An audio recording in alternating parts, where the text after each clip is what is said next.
Hey guys, and welcome to a new video. Today I want to show you the newest project, which is actually it's a simple bleed bow gladiator. So if you remember, I did play a bleed bow character earlier this league. It was a Scion using the Asylum helmet, using max block with the Dread Guard or some quiver that allows you to block with the cluster jewels, having 100% ailment immunity. But in the end, after seeing the character perform, it was a really good build, but it was kind of still a lot to min-max to get it to this point. And I would say skipping the Asylum and skipping the max block and stuff like that would probably be a more reliable, cheaper version. Played as a gladiator with the bleed explosions might actually be even more fun, and this is exactly what I want to do on this build. So currently this is, or at least this is something I usually not do, which is making budget-friendly league starter versions. So I do have quite a lot of currency in this league, and I want to really bring this to absolute min-maxing on the bleed bow gladiator, talking about like maybe 8,000 life, like I don't know how many millions of bleed DPS just for a smooth endgame clearing. Like, I really hope this build works out the way I want it to. But this time around, at the moment, level 81, still a deathless on this character, using some complete budget gear. So there is only 3 things that are not really league starter friendly, which one would be the Thread of Hope. That is an Awakener drop that you can get pretty early on the league as well. But this is just to anoint these 2 here. If you don't have that, you can just path down here, get Discipline Disciple of the Unyielding for your Endurance charge generation, because your Frenzy charges you're going to get through Outmatch and Outlast. Then we have a Lionized Fall over here, which is not budget-friendly either. But in the other hand, don't forget, there is a Divination card for Lionized items, and whatever item you get, even if it's the boots, the bow, the chest piece, the jewel here, you can pretty much take all the Lionized pieces over here, so you can just grind those items yourself without spending something like that, or at least hilarious amounts of currency over here, right? The rest here, no Watcher's Eye, no Cluster Jewels yet. Alright, so I want to invest heavily into this build to see how far we can drag a build like that. But this is, at the moment, this is a beginner-friendly league starter build here, using only a 5-link for my Puncture, a 6-link with Split Arrow, and this is a Corrupted Chest. So this is something you drop in a Vile-sided area, for example. I did not spend more than like maybe 10 chaos per piece on this entire gear setup. I think there's only 2 items that were more than 10 chaos, which was the chest, I think was like 25 chaos, and the bow for about 100 chaos. Why is this bow actually that expensive? Or in the other hand, why is this not that league starter friendly? So usually you would go for any kind of physical damage bow until you get to the point on league start where you can get an Elder item level 83 bow to unlock this bleeding you inflict with this weapon, deal 100% more damage. This is a necessarily stat for bringing this build to the real end game. Before you can get something like this, take any bow that has the highest amount of physical damage and you'll be fine. For example, the Lionized bow, and then use like the Jeweler's Touch to make it 5-link once you're farming or start farming for the Lionized Fall. Alright, we're gonna talk more about that build and what options we're gonna have later on. But first of all, we're gonna run any kind of map. I think Precision map should be actually pretty fine. And if you're wondering why we are not running any tier 16, I don't know, what did I actually choose? No, we didn't even. Wait a second. Oh, there you go. I always like when I level up new characters, I always forget to check my pantheons, to be honest. But anyway, so why I'm not using any kind of high tier map or tier 16, 100% delirium on this build? I mean, obviously it is a budget build, it's a league starter build, and I don't think on day 2 or 3 or 4 on the league, when you can get access to gear like that, you want to run Awakener 8 on a 100% Delirious map. So this is something we're going to do once we fully geared up the character and once we start running the end game. Good. For map showcase, as I said, bleed bow character, gladiator. That means we have challenger charges, means as soon as we are killing targets in Sand Stance, we're gonna get the arena challenger charges, which makes us super fast, and also we're gonna get more attack speed. So attack speed is not really necessary in this build, but it's just some quality of life to shoot faster for the clearing itself, right? So, we have the Gladiator Bleed Ascendancy, which means the bleed pops. So every time a monster that is bleeding is exploding, dealing AoE damage to nearby enemies, which superiorly helps in the clear speed, so you don't need an explosive or an explode chest or something like that early on. You can adapt that because it kind of stacks But in the end, this is League Starter friendly item. This is a build that a lot of, I would say, racing pros or hardcore pros are using, such as Steel Mage, for example. I've seen Uberdan doing a Bleed Gladiator build. So these builds are actually very, very strong, very League Starter friendly, because they literally need nothing to start, you know, and then you can actually invest highly into these builds to make them even stronger. So for our single target, we have the puncture, and we are using the ensnaring arrows, so the monster counts as moving, although it's not moving. Let me quickly focus here a little bit. I think on that many monsters, we are actually just hitting those bosses with the split arrow, because if it's single target, you want to shoot your puncture, because it's doing a hell lot more damage as the split arrow. But if you want to like stay alive, you're fine if you just use your split arrow for the single target. But later on, when you do like Saurus or any boss carries, maybe Shaper, Uber Elder, whatever, you want to use puncture, because it's doing hell of more damage than the split arrow does. But in situations like that with multiple bosses, just split arrow and just walk around, dodge everything and dot everything basically. And yeah. So I would say this build has been phenomenal to level up. It was super easy.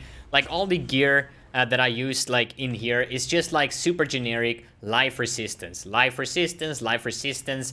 The Harris Bite is just for stats like dexterity and intelligence. Since we are a duelist, we're starting on a strength part, and bows usually have a lot of dexterity requirements. That's why something like a Harris Bite is actually super nice to have. And as I said, League Starter friendly. Any rare bow with life resistance, anything like that will do as well. All right, let's talk about the core mechanics or the core pieces of the build before we're gonna talk about how everything like works together. And later on, what would be the next steps to make this character even better? Or at least what I plan to play with it. Let's just get rid of this one. The OCD kicks in, needs to have exactly 40 portal scrolls and wisdom scrolls over here. Good, let's start Bleed Bow. Why is Bleed that good for League starters? And I would say this has nothing to do with actually Bleed. It has something to do with dot build. So I always recommend people to play Essence Drain Contagion as League starter, because it needs nothing. Like life resistance is what you need, and then you can still have like super high options to like make some really sick endgame clear out of that, you know.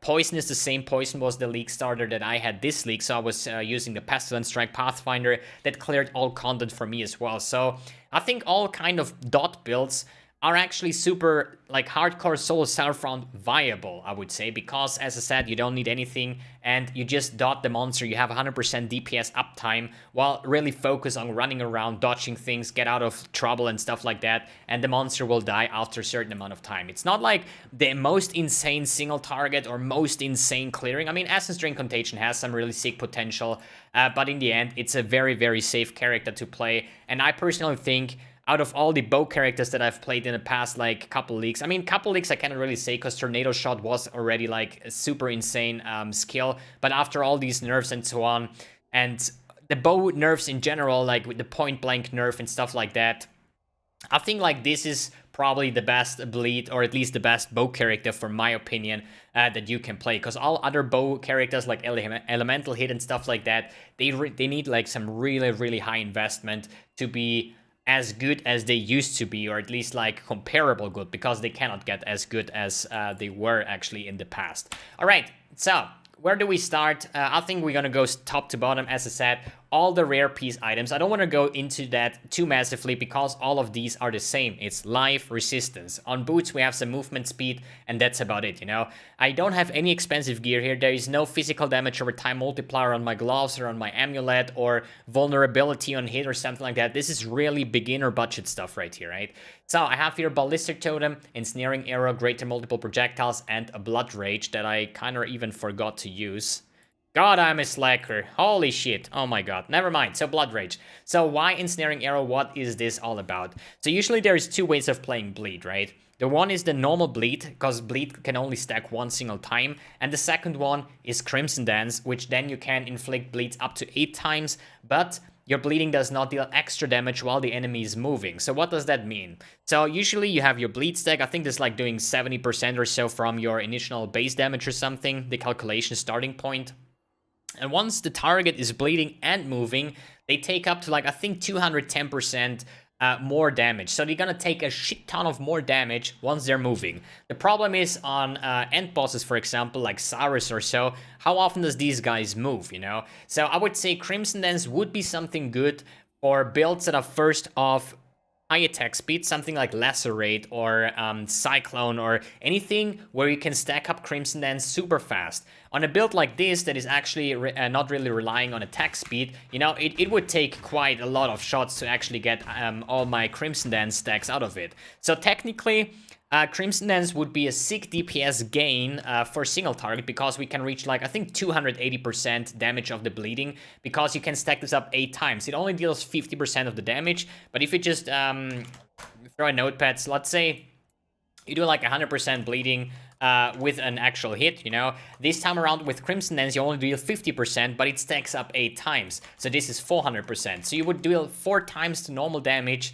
if the target is not moving and you have Crimson Dance. So the thing is, if the target is moving, you're actually doing something like, I think the real comparison is like 210 to 270. I'm not entirely sure, please don't see this as I want to teach you some wrong things, but I think this is like the comparison. This is a single stack of bleed when the enemy is moving, and this is 8 stacks of bleed while the enemy doesn't matter if it's moving or not because it doesn't take a higher damage. So what is 210%? This is, as I said, when the enemy is moving, and this is why we have Ensnaring Arrow. So Ensnaring Arrow is basically a totem that you can put down. I mean, you can shoot it yourself or Mirage Archer or something, I think.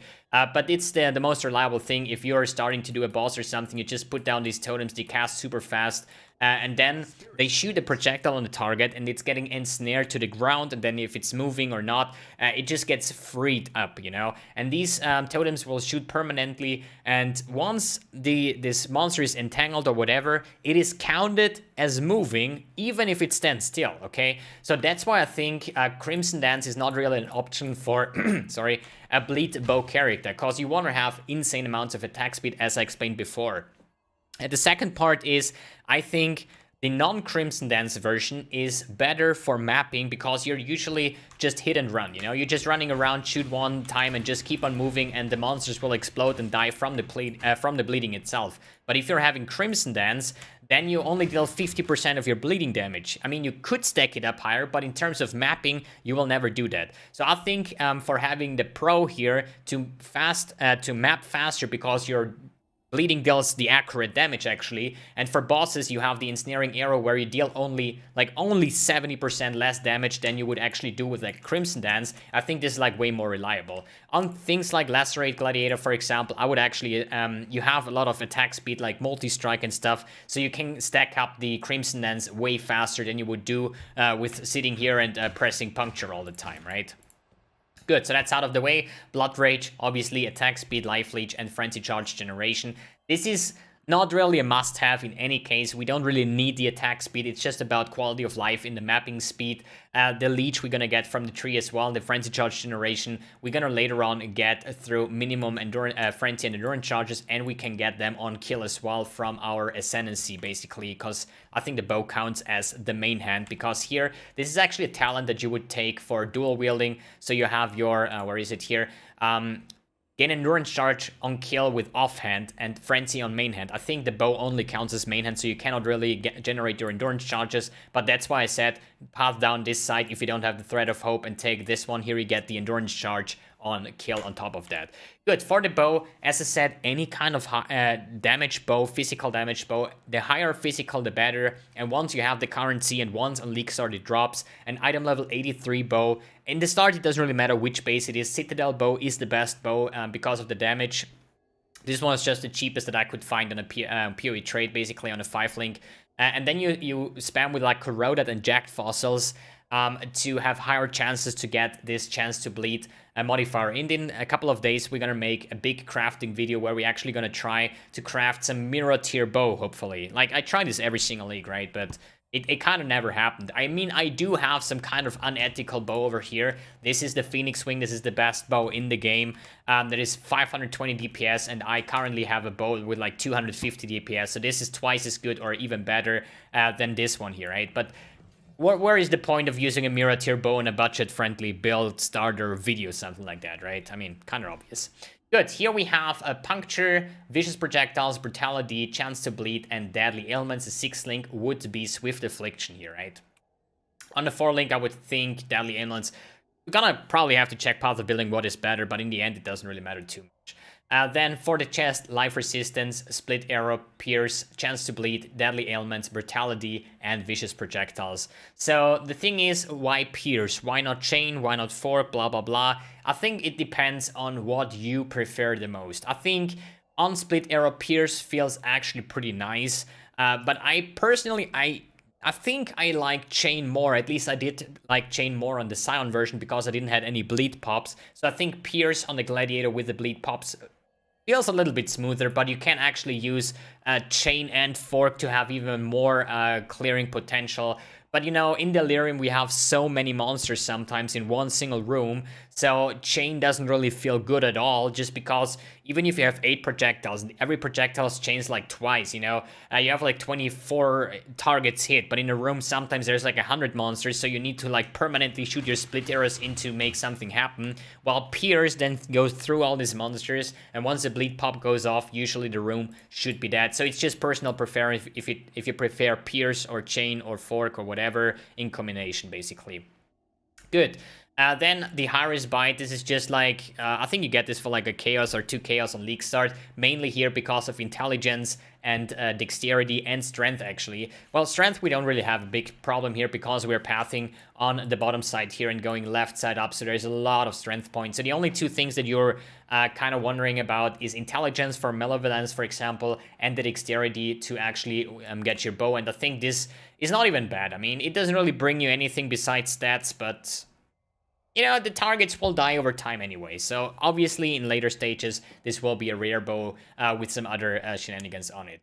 So then for the Amulet, I choose to anoint the Spirit Void just for Mana Leech. I don't have any source of Mana Leech on this build, so I had to take something.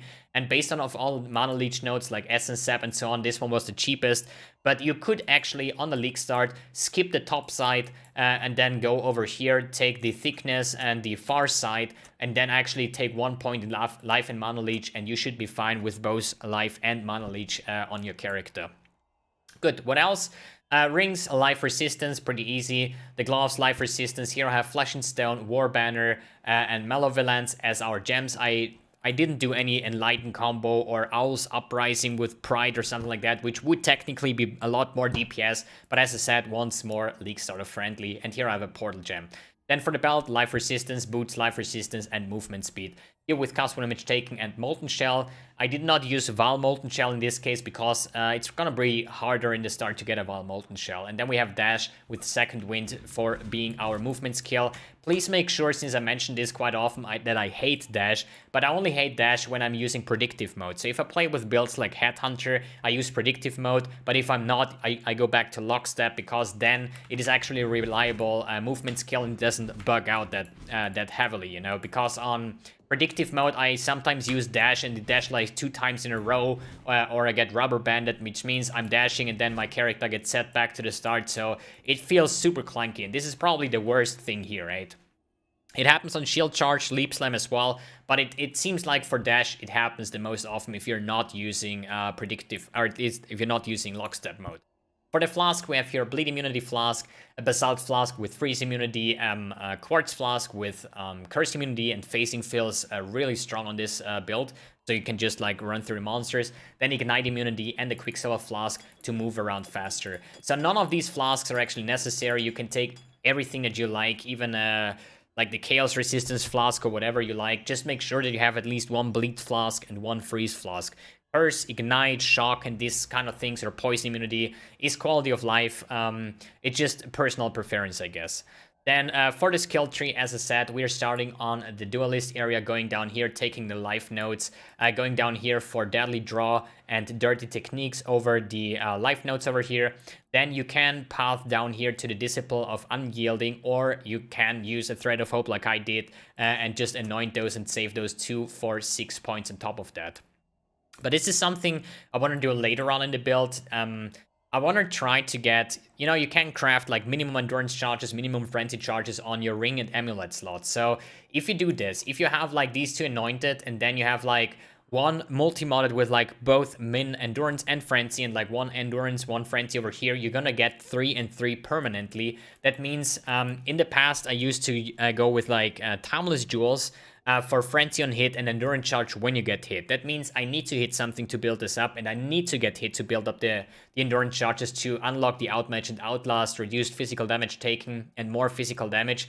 And this way, if we're gonna anoint these two and then craft on my rings and amulets the minimum endurance and frenzy charges, I have this permanently up even in my hideout, and then I can actually use the endurance charges to balance my resistance even better, because I don't want to rely on having not res capped and then get hit from something to actually get res capped through the endurance charges. Good, then bleed mods over here. Soul of Steel for max resistance, physical damage reduction, life nodes. Here this part is pretty cool with the Lioness Fall. So all of these axe nodes here and sword nodes will get converted into bow modifiers, because this is what the Lioness Fall is doing. Besides the cleaving, but still the cleaving has bleeding you inflict deals 50% faster, which means it's a higher or pretty sick damage boost. So on this part I want to mention something about the bleeding length, you know, like Unbound Ailments, for example. I think this counts. Wait, let me actually check. Does this actually count for a second? Is Unbound Ailment in here? I'm not even sure if Unbound Ailments counts for bleed as well. Usually it is, but I'm not sure if it's Unbound Elemental Ailment. It usually should. More damage with ailments. Okay, yeah, so this works. So you have to think about your bleed, I think, is lasting for 4 seconds. This is... Let's do it like this, okay? 4 seconds, 100% of the damage. That means for the total damage, you're gonna have like 25, 25, 25, which is your DPS basically, right? So we do our 100% damage in 4 seconds, which means 25% each second for the total amount of 100%. So if we're gonna use, well, let's not make it like too weird here. Let's just skip that one. So if you're gonna have damage deals faster, right? Means, let's say we have 100% faster, right? Then we have, technically, if I'm not wrong here, we're gonna deal the full 100% damage in 2 seconds, right? That means we're gonna deal way more damage per second, but the total amount of what one single bleed is doing is still the same. Here we're gonna get the 100% damage done in 4 seconds. Here we're gonna get the same amount of damage done in 2 seconds. So if you're gonna use something like bleed and lengthening, God, is this even a word? Stuff like Unbound Ailments or something, or bleed duration or something, this basically means that you're gonna deal more damage in total, basically, right? Because the bleed will just last longer. So basically you have the duration basically and the faster bleed. And the best thing to do so is to try to be around 4 to 5 seconds with having the maximum amount of damage the bleeding deals faster. So we're gonna deal way more damage in shorter amount of time, which is still the total amount of max damage. Holy shit, this is actually really complicated, isn't it? I think I make it even worse with my trying to explain it over here, right? So anyways, bleeding you inflict deals 15% faster is basically 15% more damage per second, but not more damage in total, because we're still doing a certain amount of damage with one single bleeding. I'm actually not making this better, right? Don't I? I think you get the idea halfway what damage faster means. You're not... Let's just skip that one part. So then we're gonna use RT here for your hits cannot be evaded. This is a non-crit build, so we don't have to worry about accuracy at all. So if we're gonna use RT, don't worry about anything that gives you crit strike chance or anything that is like bow related with like critical strike chance, which is like super nice for beginner builds. How would I path through this as a starter? I would say I definitely would take up the Deadly Draw and the Dirty Techniques early on. Then I would path over here, taking the chance to bleed here, because the first thing you need to reach on this build is getting the 100% chance to bleed with every single attack, because a bleed build feels super clunky if you have only like 50% chance to bleed. And then basically on the Labyrinth, I would take the Blood Eyes and the Gratuitous Violence first. This one for a chance to bleed, this one for the bleed pops, then going over for the Arena Challenge charges, and for the Uber then I would take Outmatch and Outlast, because the Arena Challenge charge is like super nice for clearing, because you're gonna get a lot faster. But I personally think you have to compare Arena Challenge charges or 100% chance to bleed early on plus the bleed pops early on. I just think the bleed pops make it like so much more satisfying to play. Then I would path down here, looking for the resolute technique so you don't have to worry about any accuracy, and you're gonna have 100% hit chance and 100% chance to bleed. This is the two things that I would focus first. Then I would probably go, I think as a bleed build, I would just finish this wheel here and then take with my life notes and then start farming for the Lionized Fall. And here I want to mention something. If we're just gonna Google this run real quick, Lionized Fall. This is basically the divination card that I was talking before. There is several divination cards where you can get this. So if we take a look at the Lion divination card, this drops in Caldera map, Glacier maps, and in the Mud Flats. The Mud Flats? Really? Actually a map? Or no, wait a second. Act 6. Okay, yeah, that might make sense. So you can actually farm this in Act 6 and at this part. And then you can get any, like, Lionized item. Obviously, they are weighted, but still, you have the Lionized Vision, which is a super strong starting chest for this build. And if you get this chest, please don't use Chain or something like that, because you're gonna get Pierce as a free link from the chest. And then if you would do so, then you would basically just swap out the Pierce for a Swift Affliction to have this full 6-link damage setup plus Pierce. Then the Lionized Pause is actually okay boots for starting. The Lionized Fall is what we're looking out max here, because so we can convert all of these notes here. And then Lionized Remorse is something you can sell pretty easily early on, because a lot of people like to use that on Gladiators or other tankier builds as a league starter. And the Lionized Glare is a bow with like heavy physical damage. So if you get this one, then try to get the Jeweler's Touch, and this would be the perfect bow, or at least a very strong build option before you can get your hands on any kind of bleed mod rare bow. Good, anything else over here? Not really. Path of Building link is in the description below. For Pantheons, I'm probably gonna take Lunaris and Shakari once I have it upgraded. Once I will do Uber Elder, we're probably gonna take Yugal as always. For the Pantheons, or for the Bandits basically, we're gonna kill all. So in these times, like I have always the golden rule, is your build a crit build? You know, if it's crit, help a Lyra, if not, take the 2 skill points. Although this is not 100% accurate anymore, because with the amount, with the cluster jewels that we have, sorry, again, holy shit, too much talking, Exile. So, what I was saying, with the cluster jewels these days, you need high amounts of skill points to make like a cluster jewel setup, or even 2 cluster jewel setups while maintaining a life and so on. So I think 90% of builds these days actually use the 2 skill points just because of cluster jewels and stuff like that. For the cosmetics, if you're wondering, I'm running the full Extinction set here with the Gore character effect, Bloodguard Footprints, the Extinction Wings, Black Bandana Attachment, Fiery Eyes, the new Dragon Hunter Bow, which is not really that new, but still kind of new, Carnage Weapon effect, extra Gore as well, and the Bloodguard Portal effect with the Demonic Split Arrow, the Pylon of Pain Totem Skin, which is kind of looking terrifying. Blood Rage doesn't have anything. Flesh and Stone can use the Celestial, but I think on this build looks better in the natural form.